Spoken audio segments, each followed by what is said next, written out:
नमस्कार प्यारे बच्चों, मैं हूं सच चौहान, आपकी हिंदी विषय की अध्यापिका। एक बार फिर से स्वागत करती हूं आपका हिंदी की कक्षा में।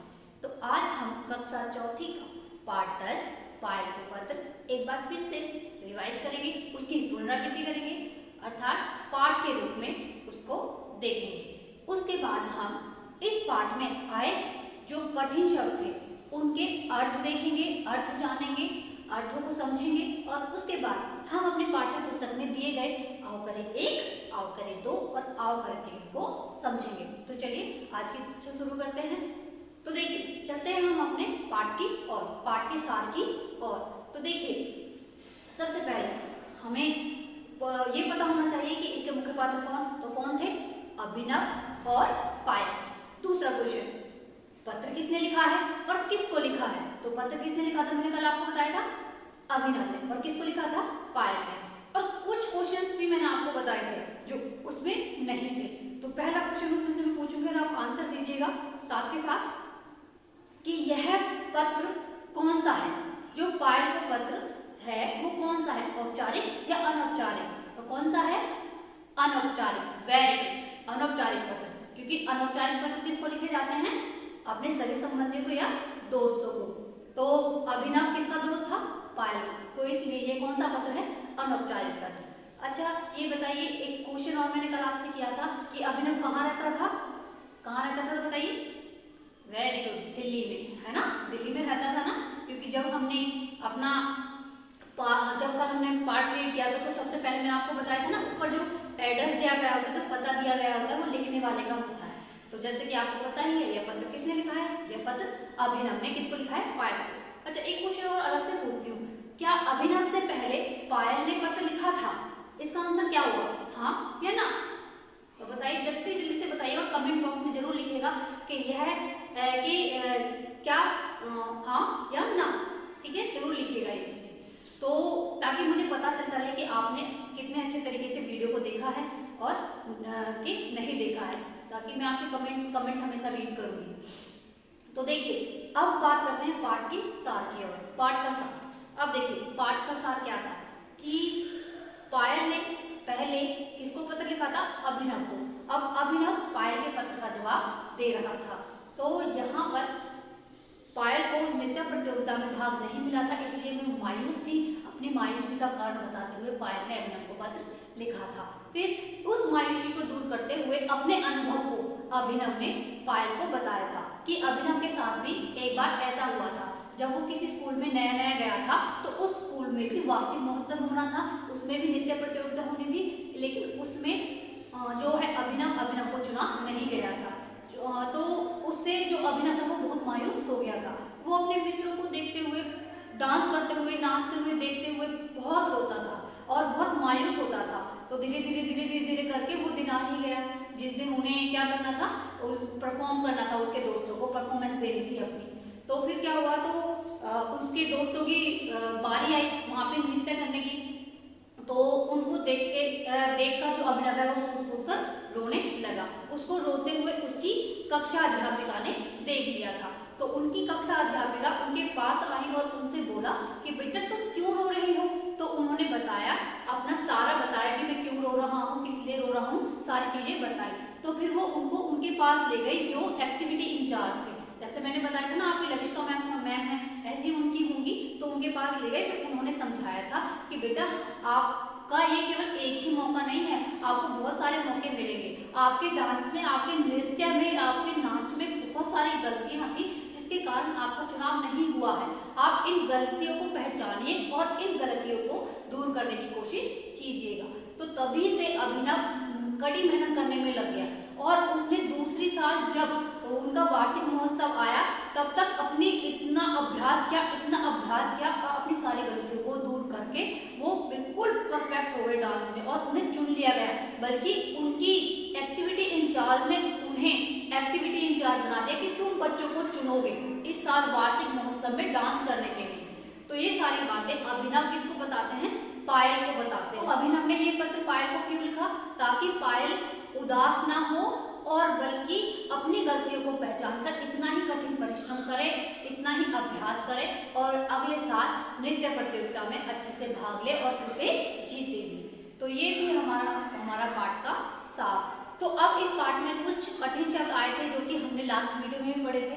अब उन कठिन शब्दों के ही अर्थ हम जानेंगे। तो पहला हमारा कठिन शब्द था मनोस्थिति।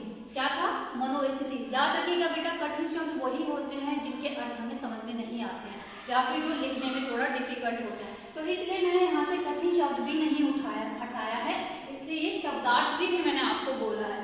तो मनोस्थिति, मनोस्थिति का मतलब होता है मन की स्थिति, जो हमारी हालत होती है।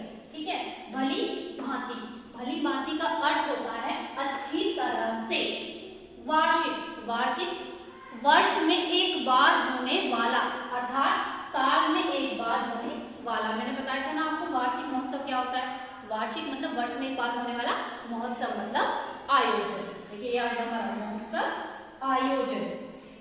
स्नेह प्यार, स्नेह का अर्थ क्या होता है? प्यार। व्यथा, व्यथा मतलब होती है परेशानी या दुखी या दुख। ठीक है, फिर नेक्स्ट है हमारा सक्षम। सक्षम का अर्थ होता है बेटा सामने। नृत्य प्रतियोगिता, नृत्य प्रतियोगिता का मतलब होता है नाचने का मुकाबला। नृत्य मतलब नाचना, प्रतियोगिता मतलब मुकाबला। तो नाचने का मुकाबला। तो हमारे पाठ में आए कुछ कठिन शब्दों के अर्थ इस प्रकार से थे। तो आपको क्या करना है बेटा, इन कठिन शब्दों को पहले लिखना है, फिर इनके अर्थों को फिर आपको लिखना है। लेकिन यहाँ पे हमें कठिन शब्द नहीं डालना है, बल्कि यहाँ पर हमें क्या डालना होगा? फिर शब्दार्थ, है ना, जैसे हम डालते हैं अपने नोटबुक में, ऐसे ही आपको ये डालने पड़ेंगे। तो ये थे हमारे इस पाठ में आए हुए कुछ शब्दार्थ। तो अब हम देखेंगे अवकर्य 1, अवकर्य 2 और अवकर्य 3। तो देखिए बेटा, अवकर्य 1 अवकर्य 2 करने से पहले हम करेंगे ओ ऐसा क्या। तो ओ ऐसा क्या में कुछ जानकारी दी गई हैं जो आपको पता होनी बहुत ज़रूरी है। तो देखिए हम पहली जानकारी पढ़ते हैं। डाक भेजने के लिए उस पर टिकट लगती है। चंद्रगुप्त मौर्य पहले भारतीय राजा थे जिनका चित्र डाक टिकट पर छपा। तो देखिए ये आपको पता ही है कि जब हम किसी को पत्र भेजते हैं तो उस पर हमें टिकट चिपकानी होती है, तभी वो जो हमारी चिट्ठी होती है, पत्र होता है, तभी वो जहाँ पर हम भेज रहे हैं जा पाता है। तो यहाँ पर उसी की जानकारी दी गई है कि जो चंद्रगुप्त मौर्य थे वो पहले भारतीय राजा थे जिनका टिकट पर चित्र आया था। तो इससे पहले जैसे कि आपने SS में भी पढ़ा होगा, सामाजिक विज्ञान में पढ़ा होगा कि पहले हाफ एना का उस पर आता था, टिकट पर उनका चित्र बना हुआ होता था। लेकिन लेकिन भारत का पहला राजा चंद्रगुप्त मौर्य थे जिनका चित्र टिकट पर आया था। नेक्स्ट है हमारी, दुनिया का सबसे ऊंचाई पर बना पोस्ट ऑफिस भारत के हिमाचल प्रदेश में हिक्किम नामक स्थान पर है। ठीक है, तो देखिए एक और जानकारी आपको मिली है कि सबसे ऊंचाई पे जो पोस्ट ऑफिस बना हुआ है वो हिमाचल प्रदेश के हिक्किम नामक स्थान पर है। तो देखिए ये कुछ जानकारियाँ थी जो आपको पता चले। तो अब हम अवकर्य 1 देखते हैं। तो अवकर्य 1 में देखिए बेटा हमें क्या करना है। अवकर्य 1 में हमें देखिए पाठ के आधार पर खाली स्थान भरिए। तो यहाँ पर देखिए पाठ के आधार पर कुछ वाक्य दिए गए हैं और उन वाक्यों के बीच में कुछ खाली जगह मतलब खाली स्थान छोड़े गए हैं जिन्हें हमें भरना है। देखिए, मैं भी यहाँ पर डैश हूँ, तो क्या आएगा? कुशल। मैं भी यहाँ पर कुशल हूँ। मैं डैश रहने लगा था। क्या रहने लगा था? चिड़चिड़ा रहने लगा था ना अभिनव, जब उसको नृत्य प्रतियोगिता में भाग लेने का मौका नहीं मिला था। मैंने आज तक पूरी कक्षा के समक्ष कुछ भी प्रदर्शित नहीं किया था। तो यहाँ पर क्या आया है? प्रदर्शित। तो मेरे इतने अच्छे प्रदर्शन को देख सब मेरी प्रशंसा कर रहे थे। तो यहाँ पर क्या आया है हमारा? प्रशंसा। कि जब अभिनव ने स्टेज पर प्रदर्शन किया था तो सब उसकी क्या कर रहे थे? प्रशंसा कर रहे थे। तो ये था हमारा अवकर्य 1। तो देखिए बेटा अवकर्य 2 में हमें क्या करना है। अवकर्य 2 में दिए गए वाक्यों के आगे सही या गलत का चिन्ह लगाइए। तो इसमें हमें क्या करना है कि यहाँ पर देखिए कुछ वाक्य दिए गए हैं। ये वाक्य भी बेटा पाठ के आधार पर है। जो वाक्य गलत है उसके सामने गलत का निशान लगाना है और जो वाक्य सही है उसके सामने सही का निशान लगाना है। तो देखिए हमारा पहला वाक्य क्या दिया गया है। यह पत्र अभिनव ने पायल को लिखा है। बताइए हाँ या ना? हाँ, यह पत्र अभिनव ने पायल को लिखा है। अगर यहाँ पर होता कि पहले पत्र किसने लिखा था, पायल ने या अभिनव ने? तो किसने लिखा था? पायल ने। Very good. तो देखिए बेटा दूसरा वाक्य क्या है, नृत्य प्रतियोगिता में भाग न मिलने के कारण पायल प्रसन्न थी। तो बताइए खुश थी या दुखी थी? दुखी थी, तो इसलिए यह वाक्य गलत है। अगले वार्षिक महोत्सव में अभिनव ने नेतृत्व किया। तो बताइए किसने नेतृत्व किया था? अभिनव ने। तो ये हमारा वाक्य क्या है? सही है। हमें अपनी कमी को पहचान कर उसे दूर करने का प्रयास करना चाहिए। तो हाँ है ना? हाँ, ये वाक्य भी सही है, क्योंकि हमें क्या करना चाहिए? हमें निराश नहीं बैठना चाहिए, बल्कि अपनी कमी को पहचान कर उसे दूर करने का प्रयास करना चाहिए और निरंतर अभ्यास करते रहना चाहिए। तो ये था हमारा आओ करे 2। तो देखिए अब हम करेंगे आओ करे 3। तो आओ करे 3 में क्या है, हमारे कुछ प्रश्न दिए गए हैं जिन्हें हमें अपनी उत्तर पुस्तिका में लिखना है। तो कुछ प्रश्न तो मैंने बेटा जब आपको ये पाठ का सार समझाया था और जब हमने पठन अभ्यास किया था वहाँ पर कुछ नए प्रश्न आपसे किए थे। तो कुछ प्रश्न और हैं जो पाठ के आधार पर यहाँ दिए गए हैं, जिनके उत्तर हम एक एक करके देंगे। तो पहला हमारा प्रश्न है, पायल क्यों बहुत दुखी थी? तो बताइए क्यों दुखी थी? तो पायल क्यों दुखी थी? क्योंकि उसे नृत्य प्रतियोगिता में भाग नहीं मिला था, इसलिए पायल दुखी थी। तो बेटा इसे कैसे लिख सकते हैं? पायल इसलिए बहुत दुखी थी क्योंकि उसे उसके स्कूल में होने वाली नृत्य प्रतियोगिता में भाग लेने का मौका नहीं मिला था। अगला प्रश्न है, अभिनव अपने मित्रों को मंच पर प्रदर्शन करते देख रोने क्यों लगा? तो बताइए क्यों रोने लगा था? क्योंकि उसे बहुत बुरा लग रहा था, इसलिए वह बहुत रोने लगा। तो इसको हम कैसे लिख सकते हैं?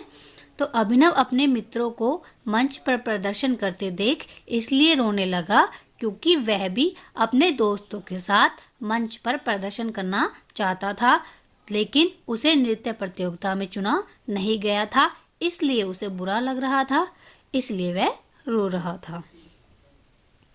अगला प्रश्न है, अगले वार्षिक महोत्सव का नेतृत्व कौन कर रहा था और क्यों? तो देखिए इसका आंसर क्या होगा? अगले वार्षिक महोत्सव का नेतृत्व अभिनव कर रहा था। अब क्यों कर रहा था? क्योंकि उसने अपनी गलतियों को पहचान कर उन्हें दूर करने का प्रयास किया था और अभ्यास के कारण, अथक अभ्यास के कारण वह अपनी गलतियों को दूर कर पाया था। यही था ना? नेक्स्ट प्रश्न है, अभिनव ने पायल को आप बीती क्यों सुनाई? तो बताइए क्यों सुनाई होगी? बताइए जल्दी से। अब देखिए क्यों सुनाई थी, अब चलो हम बताते हैं। क्योंकि जो पायल है वो बहुत दुखी थी, ठीक है? तो अभिनव उनको बताना चाहते थे कि वो दुखी ना हो, बल्कि अपनी गलतियों को या अपनी कमियों को पहचान कर उसमें सुधार करें और आगे आने वाली नृत्य प्रतियोगिता के लिए तैयारी करें। तो इसे हम कैसे लिख सकते हैं? अभिनव ने पायल को आप बीती इसलिए सुनाई ताकि वह अपनी गलतियों को पहचान कर उनमें सुधार कर सके और अभ्यास कर अपने आप को इस काबिल बना सके कि वह अगली नृत्य प्रतियोगिता में चुनी जा सके। चुनी ही नहीं बल्कि उसको भी वह जीत पाए। तो इसीलिए अभिनव ने आप बीती पायल को सुनाई थी। तो देखिए बेटा ये तो हमारे आओ करे 3। तो अब तो मैं आशा करती हूँ कि आपको आओ करे 1, आओ करे 2 और आओ करे 3 और इस पाठ का सार अच्छे से समझ में आ गया होगा। धन्यवाद।